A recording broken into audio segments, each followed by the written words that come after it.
All right, let's talk about former Jets edge rusher, now going to be with the Philadelphia Eagles, as Hassan Reddick has demanded a trade. We know how much the Eagles value having several different defensive linemen who can come in and play, and Bryce Huff should fit that role and fit that situation really well, I would think. And this is going to be an example. Let's just start off with some film. Let's just jump into it. A play like this is exactly what I think he will bring to the Philadelphia Eagles. So you have a left tackle who's going to be blocking him one-on-one right here.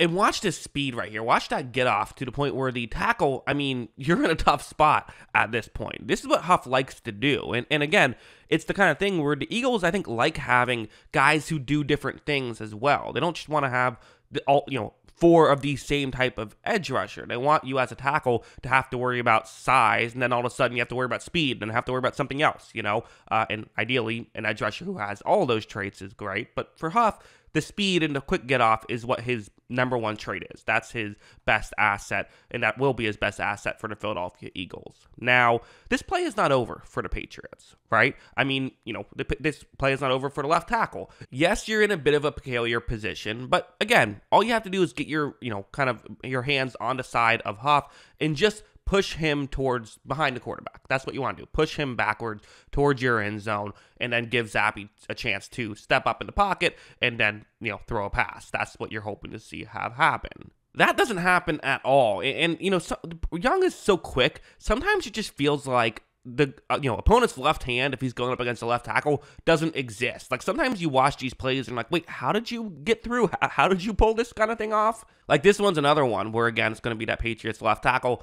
So that's the current situation. And it's going to be one of those plays where at the start, it doesn't look that crazy.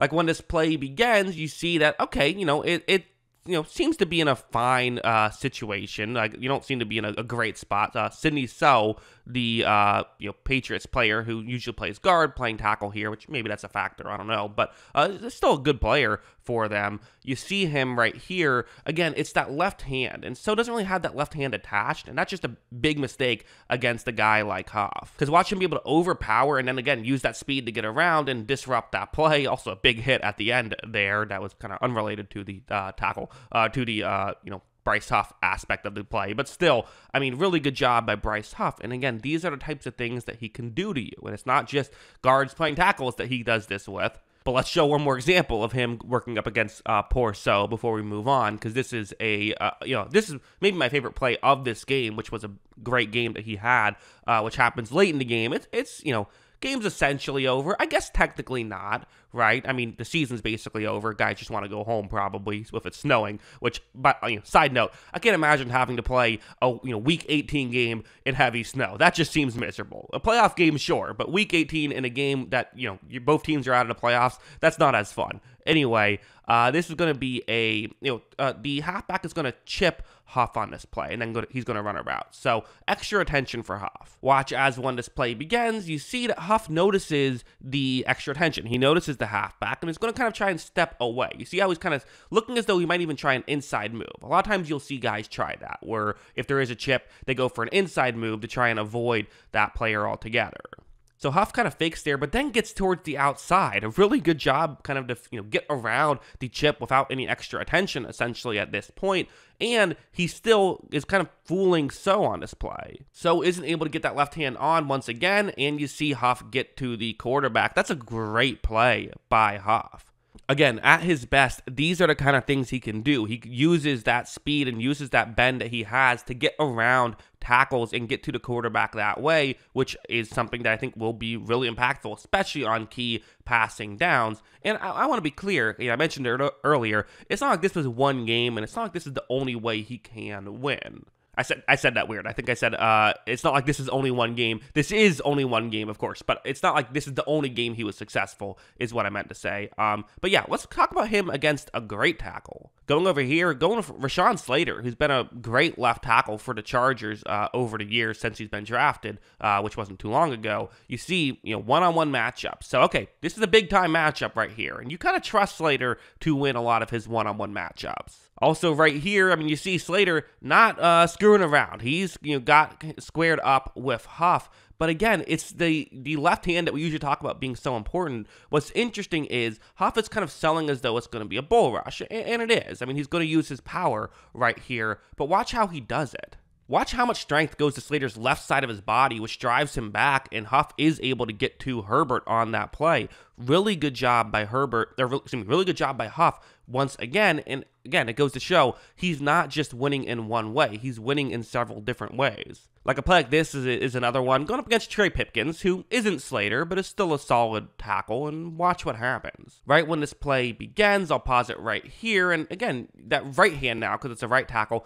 that's the important one, but what Huff is going to do is sort of a rip move, where he kind of Huff's going to get his own right hand and get it underneath the tackle's right hand.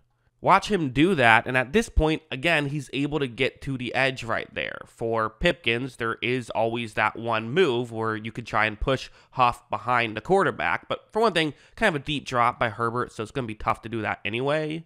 But also, you see, I mean, it just doesn't work because Pipkins had his hands kind of tangled at that point, so there still is able to be pressure. Again, really good job by Bryce Huff on this play. So yeah, Huff's a good player. The Jets are going to miss him for sure, and the Eagles, I'm sure, are very glad to have him. I think you could maybe make the argument of should they put the resources there or somewhere else. That's an argument to be had, but you know what? If they save some money by getting rid of Reddick, well, using this money for Huff, not a bad strategy.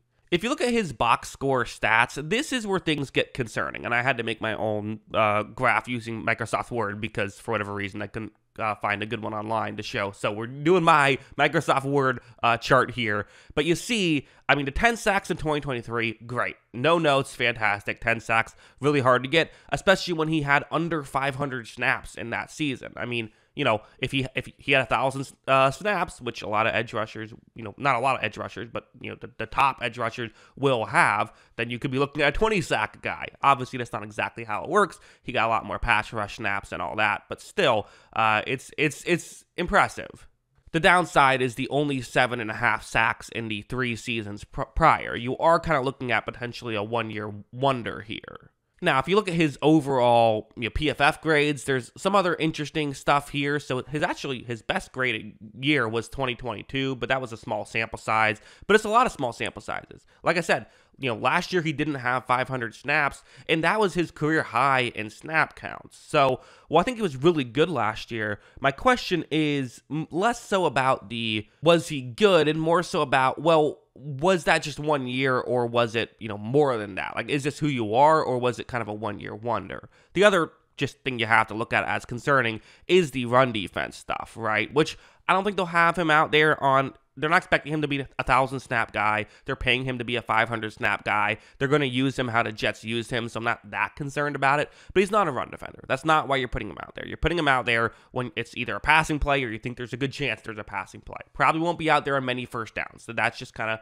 how I view it. But he'll be out there on some, and that is a negative in his game. I think you just hope that the pass rushing stuff can be there, which has always been above average, but really kind of exploded last season. So as a whole, I think this is an interesting signing, but I do think this is not a terrible one by the Philadelphia Eagles, and I'm fascinated in seeing how it works out for Bryce Huff and for the Eagles. But yeah, those are my thoughts. What are yours? Let me know in the comments below.